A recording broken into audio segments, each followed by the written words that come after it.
Hello, everyone. Welcome to this episode of the Uplifting Content Podcast. The topic is Let's Talk About the Art of Tantra. And my guest today is the amazing Dawn Cartwright, who I had the but didn't even plan that, of doing some workshops with her at the Bhakti Festival a few months ago. So, Dawn, thank you so much for joining me today. How are you? I'm great, and it's wonderful to be here with you. It's kind of fun to bring some of that bhakti bliss into our city, into our everyday. Yes, it was my first time there, and you've been to a few of those. Is that right? Have you been? I've been teaching since the beginning, since we started 10 years ago. Yeah, and it's just getting bigger and better all the time. It was very packed. It was awesome. So just to start these interviews off, I really like to ask my guests to share a bit about themselves, sort of your story, journey into how you're doing what you're doing, so people have a bit of context. Yeah, well, it's like you and I were talking about before we started today, that relationships are so important. And I've always been someone who loves love. I mean, who doesn't love love, right? And I also love sex. I love my body. I love pleasure. And right in my mid to late 20s, I started having these flow state experiences during sex, except for I didn't have any context for it. But I just knew that when relationship was really flowing and sex was really a mutually positive experience, that the rest of my life just took off. And there was one particular day I was with my very passionate Colombian lover, and everything just sort of stopped. And it was that, that balance of perfection that we sometimes feel when we're making love. And I realized there was more to sex than I had even imagined. And at that moment, I said, whatever this is the whole reason I'm on the planet. And it's the only thing that I want to do for my work. Wow. So what was the journey? What were you doing before? And then what was the journey into your work now? Before, I was a corporate art consultant. So I was selling art. Yeah, and I was doing marketing, so I was like a marketing consultant. And my life was a lot of going out dancing with friends on the weekends, working hard 9 to 5 during the week. I had a sense of there being some greater potential to being a woman and to pleasure, but I wasn't actualizing that. But that morning in lovemaking, and I think a lot of us have some of these epiphanies, in our sex, in moments of sex, I realized, I feel like I have the courage now to make this my life. And I made that decision. I too, like you, very much enjoy sex. And I didn't realize this until a best friend had told me, someone that I'd known for years, that she actually couldn't orgasm during sex. And she hadn't for I don't think she had at all. And I couldn't believe that was the case. And I'm learning more and more that there are so many women who aren't enjoying sex, who aren't kind of relaxing. And you're telling me about this flow state. And I haven't been in a relationship for a long time. So I feel like that is something that I'm really longing for in a sexual partner, like someone that I'm with. So it's a more deeper connection. There's just so many women and people, I'm sure men too, that aren't having that experience. What's been your work like with people who deal with that? Yeah, thank you so much for saying and being so courageous to share kind of your own longing. It's a longing that we all have. And to be honest with you, even the couples that I'm working with who are in very, strong relationships are still hungering for something more. And our world isn't set up for us to make the kind of connections in our body that lead to not only sexual pleasure, but also a fulfilling sense of connection with our own North Star, whatever that is, whatever's tuning us in and turning us on in life. I think they say there's 25% of women who've never orgasmed at all. And I would say that's probably conservative. I'd say there's many more women who've never had that experience. And then when you put on top of it, orgasming in sex with another person, that just adds a whole other level and layer of complication and pressure to have that experience of letting go. And it's about relationship. It all starts with the relationship that we have inside our own bodies in a very specific way. And then the relationship and how we can be masterful in creating relationships where both people are exploring their ecstatic potential. So I'm going to touch on that because based on what we did in your workshops, but what is the type of relationship that we need to be having with ourselves, and how do you help people with that? Exactly. I think we've gone through a period where we've focused a lot on the psychology of relationship, and we've sort of done a lot of work. I feel like we've done some good work there. Now I think it's time to focus on something a little more specific that I think is going to make it a lot easier for people to achieve the kind of relationships they want. That's to realize that our bodies are complex, but they're simple. We are beings who are taking in sensory information. I'm taking you in right now. You're taking me in right now. Our audience is taking us both in. So we're receiving information about our environment and the people in it. At the same time, we have a sense of what's possible. We all have the sense of what we're capable of. And we want that. We want to achieve it. So through the practice of Tantra, we're learning how to create a communication bridge between those two parts of us in very specific ways, between the sensing part of our body and the awareness part of our brain, the part of our brain that knows we're having an experience. So what we need in this relationship with ourselves is to turn on our sensitivity. We learn to kind of dampen it down, and you're supposed to be prim and proper and sit up straight and don't make waves and things like that. But we're wild animals, deep inside, we're primal beings. So how do we do both? How are we graceful and also sensual and wild and primal? How do we let ourselves take in one another? Because we are always communicating, even when we're not using words.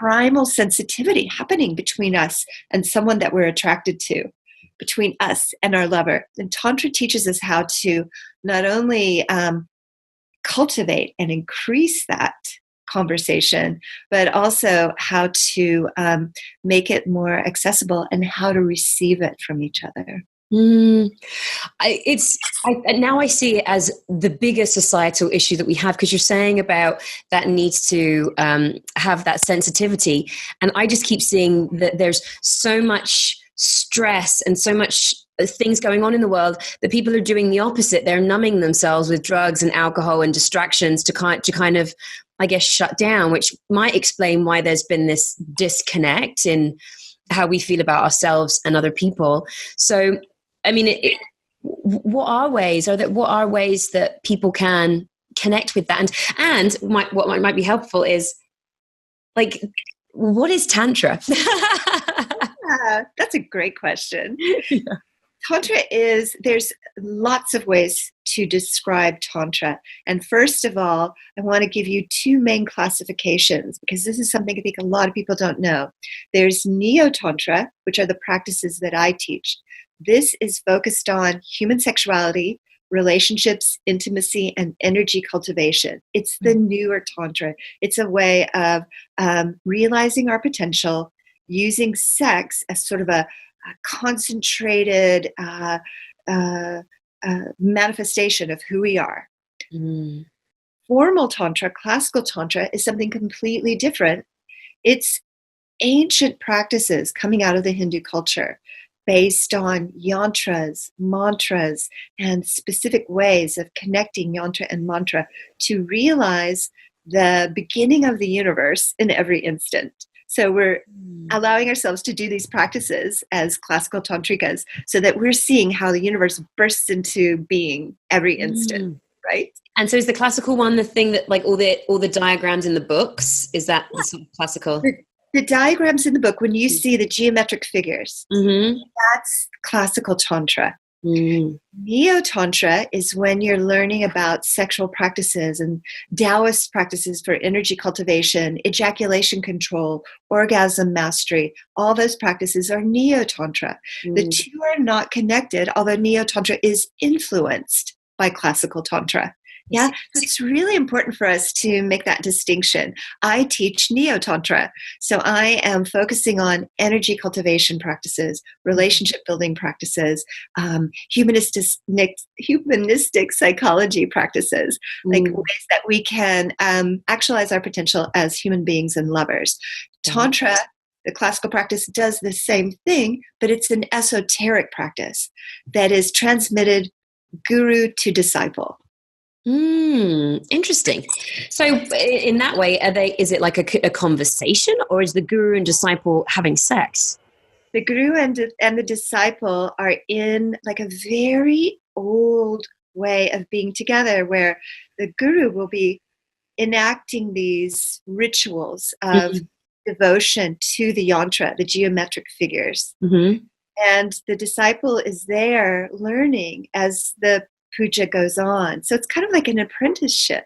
And you're learning these very scientific, very beautiful devotional practices, not through having sex with your guru, but through studying with them. Gotcha. And then it's helpful to sort of take apart that Neo-Tantra is the sexual practice. Tantra is the esoteric, meditative, yogic practice. Does that make sense? Yes, thank you. Thank you. So we were talking about how it helps to kind of tap into our sensitivity and to heighten that. How do you work with people to help them tap into that and connect to that more? Yeah. Well, one of the first things you touched on earlier, and that's for us to start to notice how we're numbing ourselves. To really... I think it's nice first to, I'll ask you, what is one of your favorite things to do? What do you love to do? Being around my friends. Yeah. Being in nature. Yeah. So there you go. Automatically, you named for me 2 things that are going to put you into a more ecstatic relationship with your body. And if you move those 2 things to the top of your list, maybe they already are, but usually our work is at the top of our list. Totally. I work at home a lot, and that's not where I want to be energetically. Exactly. Yeah. I mean, we're living in an amazing city. Here in Los Angeles, there are so many exciting opportunities. And it's a little bit challenging to really get clear about what I called earlier our North Star. Your North Star is meaningful personal connection with your parents and meaningful personal connection with nature. So put those 2 things first every single day, even if it's just for an hour in the morning. You're going to notice that your body-brain connection and bridging starts to change. It's really not hard. Discipline.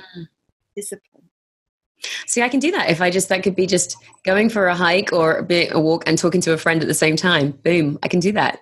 Done and done. But our brains get excited about the neurochemicals that we receive when we get up in the morning and get on Facebook or Instagram and we start the social media cascade. There's all that reward circuitry, and that takes over, right? That becomes where our attention wants to go. We're like little mice in a little maze, and we just going over to the sweets. So we have to discipline ourselves to realize what gives us sustainable, lasting pleasure. And that's the connections that we have. So just by you restructuring your life so that you're hiking with friends for an hour a day, you're going to start to be more orgasmic. I guarantee it. I have seen this happen over and over again. And I just want you to know, I do these practices too, you guys. I just finished teaching a 7-week class. I'm having the orgasms of my life now. Wow. 7 years of age, the most unbelievable orgasms. And it's coming from the body and the brain need to communicate. The brain needs to know that we're feeling sensual pleasure. Posting on Instagram is not giving us sensual pleasure, typically. Right? Hiking with your friends, you're getting all this input, the smells of nature, the sound of your friends' voices. The sound of your friends' voices are literally waking up parts of your body, waking up the limbic brain, which builds memory, and it's the ecstatic part of the brain. So you are wired for pleasure. if you'll just turn your attention there, you'll start to create pathways where your body will begin to prefer it. This creates a sustainable feedback loop in you, and you're going to constantly build on that pleasure until you are the rockin' successful woman that you are, and an intense pleasure and connected with your friends and nature all the time. Oh my, I'm excited. Literally and figuratively. In every way. This is fantastic. I'm just going to take a quick second. Dawn has kindly offered to give away one of her DVDs, Tantra Daily Practice digital download, to one of the listeners of this podcast. So we'll have the links to enter that giveaway in the notes. And so we'll be running that for a month. So if you're interested in sort of delving more and learning more, and enter to that. And we can also, at the end, I'd like to talk a bit about the courses that you have too. Yes. So a couple of things. One of them is you were saying about like feeling this pleasure all the time. And I feel like certain people, there's a shame about, just seeking pleasure. And that's like a cultural thing, a religious thing, family, like there's all sorts of reasons that we have these pressures. How do you, and for me personally too, like I'm always single because I've not met the right person, but I like sex. So I have sex with people that I'm not in a relationship with. And then sometimes I'm okay with what I'm doing because I'm with people that I care about and I trust. But there's sometimes where I start to think, should I not be? Is it, how do you approach this kind of the ideas around shame and sexuality for people? Yeah. Well, I think that I'm so glad you brought it back to this, because there are so many people who are not experiencing pleasure, and they are longing for connection. They're longing for sex. And they're also, because they haven't met the right person, they're kind of wondering, well, do I just wait? Do I just put it on hold? Because there's shame put on us for having sex outside a relationship, or not saving ourselves for the one, or something like that. And all of this shame and guilt that's put on us sexually is what is being implanted so that we feel like we need something outside ourselves in order to be happy. So you keep following your North Star, which is to enjoy your body, enjoy sex with friends, wait for the one in order to have a relationship, you're actually moving in the direction of your North Star. You're moving in the direction of what's meaningful for you. This is bringing you online as the woman that you are. And the shame is sort of like, if you just stayed in your apartment and never went out at all, then in a way there's depression, there's a loss of connection. And then you start to spiral down, and then you are much easier to sell products to, and magazines and different things that define who you are. And I think the key is to realize that pleasure and sexual pleasure is what we're built for. And it happens in many ways. And you can get intense sexual pleasure by making love with a friend, or cuddling with a friend, or even having a really deep, meaningful conversation with a friend. Hiking, as you discovered, spoke about earlier, is a way that we exercise the pelvic floor, especially if you go for a walk on the beach and you're on the uneven terrain. You're literally sending these healthy signals to your pelvic floor. The more you do that, the more open you are to the person who's looking for you. Staying home and kind of keeping yourself cloistered isn't going to help you grow. Because every time you're making love with one of your friends, you get a little input about what you really want. It's true. It's true.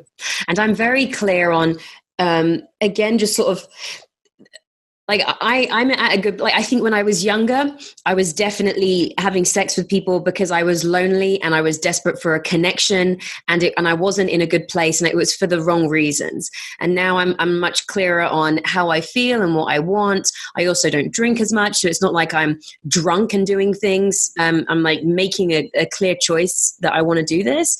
And I think that's super important. But through having the sex that I've had, I do know what I want and what is great. And like, there's so much more of a way to go, which I discovered through doing your workshop. But but yeah, when I hear from people that say that they don't orgasm or that they don't enjoy sex or they can't communicate what they want with a partner and all these things, I'm like, wow, that's only come from my experiences and then feeling comfortable saying things. So I'm glad. Yeah. Yeah, I think you're really wise in your friendship relation, your friends with benefits relationships, let's say, Mm, created a very safe, loving place to learn about yourself. yeah. Yeah. And there aren't those kind of, oh, I have to perform in a certain way to keep this man or woman who might be my life partner. You've taken that pressure off. And it's more likely that you're going to communicate honestly. You're going to put your pleasure first. You're going to be curious about your partner, not because you're trying to keep them, but because you want to get to know them. And that's what relationship is meant to be. But we've turned it into a transaction and sort of a fairy tale that we're just looking for the white horse and the prince to carry us into the sunset. And so we've stopped seeing it as a reciprocal relationship between two caring, loving people. Yeah. This is another way that our body starts to wake up and our brain starts to actually process and recognize more pleasure in our relationships.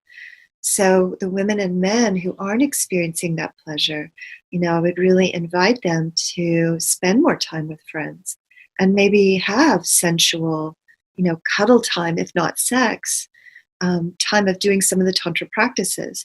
And it gives us our legs, it gives us confidence and also a feeling of community. This wonderful, sensual, loving community to learn about yourself. And this is how we used to learn about sex. We used to be tribal.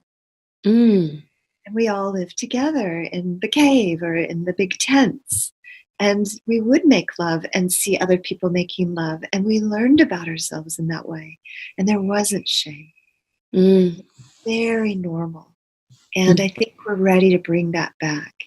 It's not about perfection and looking good anymore. It's about feeling good. Right. I'm so glad you touched on that where we learn about sex, because now a lot of young people are learning about sex from porn. And I heard something recently that was, somebody said, a friend that said that young girls are now actually, he said that they're watching more porn, but what I think he meant was they are being more conditioned by porn than guys are and feeling like they have to behave the way that females in porn are behaving. And so then there's this becoming this sort of kids growing up thinking that these kind of derogatory ways of having sex are how to be with people. How have you experienced that? Do you work with young people very much, or what do you say to things like that? I mean, I'll tell you a story. Several years ago, I saw a young man, a wonderful young man with a great career, completely healthy, but he could not get an erection with a partner. At all. Could not get an erection with a partner. There was nothing wrong. He'd been to the doctor, and it was because of porn use. So hyper-stimulated by the images of pornography that he had a loving partner. He wanted a relationship with her, but he couldn't consummate. And so porn is programming our brain to perceive something unreal as real. We have mirror neurons. So when we're watching someone having sex, we can feel it in our bodies. Now, the porn that we see is very titillating, but it's not connected. So our brains are absorbing that and creating sort of like an inner scenario that that's how sex is supposed to be. So that when we have a connection, it doesn't match up with what we experienced while watching porn, and our bodies can't perform. Yeah. So it's very, a little bit of porn for fun with a partner, that's a different thing. I'm talking about when porn is watched repeatedly and as a sexual outlet. Yeah. So I think that the women today also, what's happening, I'm not saying this is true with all porn actors. I think some of them are experiencing pleasure and they've integrated the two. But there are many who disconnect in order to film. Yeah. So when women are seeing that, they're reading the woman's facial expressions. They're reading her body language. They're not just seeing what's happening on the screen. And then they're learning to act in that way. So this young man, when he came to see me, when I would talk to him, he had a blank stare. he couldn't connect. Mm. And he would actually even look to the side, which is sort of like they're kind of like diverting back to a memory instead of being present with me. And this is happening in many ways in our culture now. Everybody's with their phone. Everyone's somewhere else. Yeah. When we're somewhere else, this communication between the brain and the body, which gives rise to pleasure, is broken. Yeah. Yeah. Oh, it makes me sad. So what I really enjoyed about your workshop is just there was one exercise where we got with a partner and we were staring into each other's eyes. That was really profound. I was partnered with women on both occasions, so it wasn't even a sexual thing, but I still just found such connection from it, and it kind of made me think there's so much more to sex than I've not even gone down that road yet. Staring into each other's eyes and just thinking that I've not done that with someone for a while. And then another thing that I really loved was asking consent, asking sort of where people feel comfortable being touched. That was a really beautiful thing. And then just the, slow, gentle touching people all over the body in the areas that they're okay with being touched, was just so beautiful.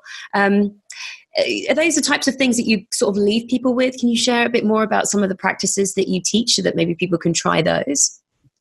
You're such a beautiful neo-tantrika. I'm sold. I'm going to start coming to your courses. So I don't even have a partner, but I want to do it. I have so many amazing single men and women who come to the class. Okay. Even more sold. You never told me I could meet a man there. Really incredible people. It's entrepreneurs and musicians and just like the coolest, most great. Yeah. Right. So exactly. Didn't you discover consent is so intimate. Yeah. And it's so exciting because we want to know what the other person is comfortable with and we want to be clear in communicating. So in the classes, we do all kinds of exercises to really communicate who we really are and to discover how it feels to be accepted and met there. Mm-hmm. And then when we feel accepted and met, once we stated, then we're like, maybe I'm going to open up a little more. Maybe I'll make eye contact a little longer and sort of let myself go from frozen to melted while I'm making the eye contact. Maybe in the touch, I can let someone touch my hair, even though that feels very intimate to me. Mm-hmm. And like you with your friends, start to learn more about myself. And the more I learn about myself, the more likely I am going to attract partners who meet me there. It's when it's all shut down and shut off and I haven't warmed it up. Mm-hmm. In our last series here in Santa Monica, we were studying about receptivity, and we were looking at, it's not just about giving in love. How does it feel? It's so vulnerable because you can't control so much being on the receiving side. This person's giving you a gift. And so we learned how to be receptive and appreciative and also very confident in being ourselves. And we did these practices where we learned how to sense pleasure in the body through Taoist practices, waking up the kidney channels, which are sexual sensitivity channels. Let me tell you, that puts a major charge in your orgasm right there. And then we also allowed ourselves to feel inside what we're capable of. We know there's a sexual place that we can go. We may have never let ourselves go there. So we visualized it top down. We imagine it. While at the same time we feel pleasure bottom up. We're sensing pleasure. And we create this amazing connection between the brain. And we begin to ignite these flow states, which take us into not only mastery, but also deep intimacy. In fact, in the last class, I had us all walk around the room, kind of like what we did at Bhakti Food. Yeah. So fun. And I talked about, this is our last class of 7 weeks. And this has been a really beautiful time together. And just bringing ritual and meaning, I'm telling you, the men were even more touched than the women. The men softened. They became so even more loving and affectionate. They were helping the women walk through the room. They were sharing how much it meant to meet every woman. Their hearts completely opened.